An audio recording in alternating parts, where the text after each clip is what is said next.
Bapak Ibu yang saya hormati, jadi kita perlu melakukan pengecekan, ya, melakukan analisis.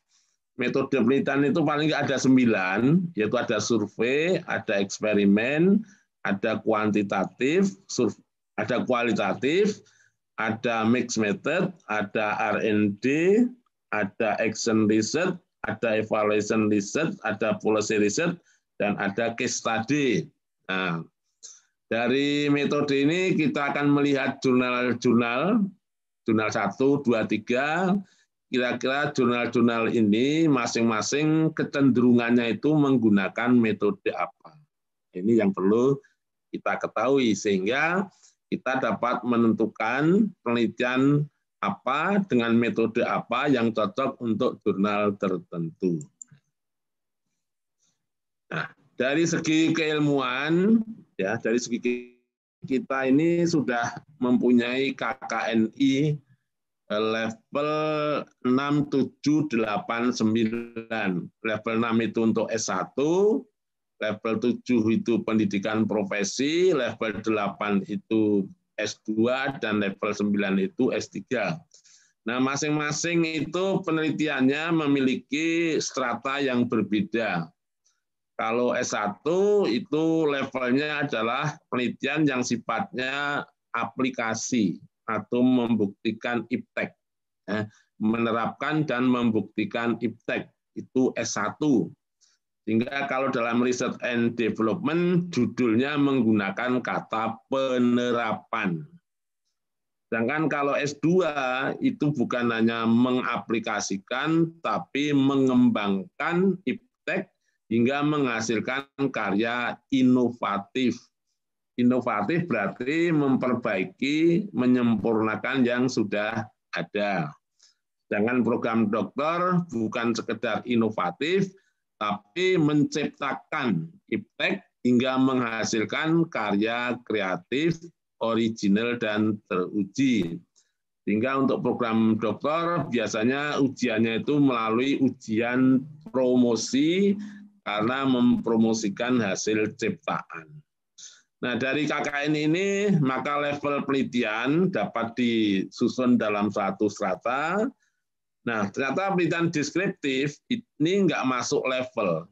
Level 1 juga nggak ada, karena level 1 adalah mengaplikasikan.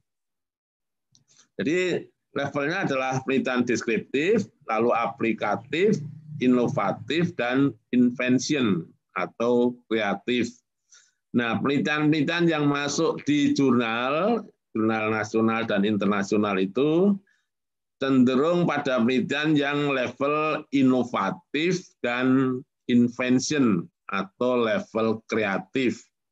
Maka sekarang Bapak Ibu yang akan nulis jurnal, menelitinya harus penelitian yang menghasilkan karya inovatif atau karya kreatif atau invention.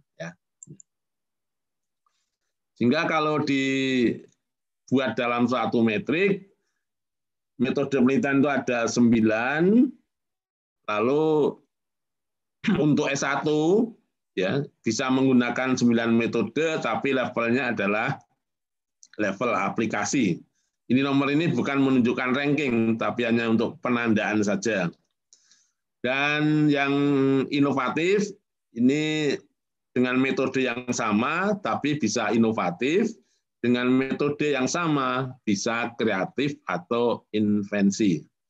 Jadi dengan 9 metode ini dapat melakukan penelitian yang sifatnya aplikatif, inovatif, dan invensi. Bapak Ibu yang saya hormati, kami telah mencoba untuk mendata ya dari 200 sampel jurnal, ya 200 sampel jurnal. Ternyata yang paling banyak 1% itu ke metode kuantitatif. Ya. Hanya metode kuantitatif 61%. Lalu kualitatifnya itu ada 25%. Nah, kombinasi 10%, R&D 3,5%. Nah, mengapa kombinasi ini kok sedikit? Karena bagi yang meneliti dengan metode kombinasi, itu materi yang ditulis di jurnal itu dipecah.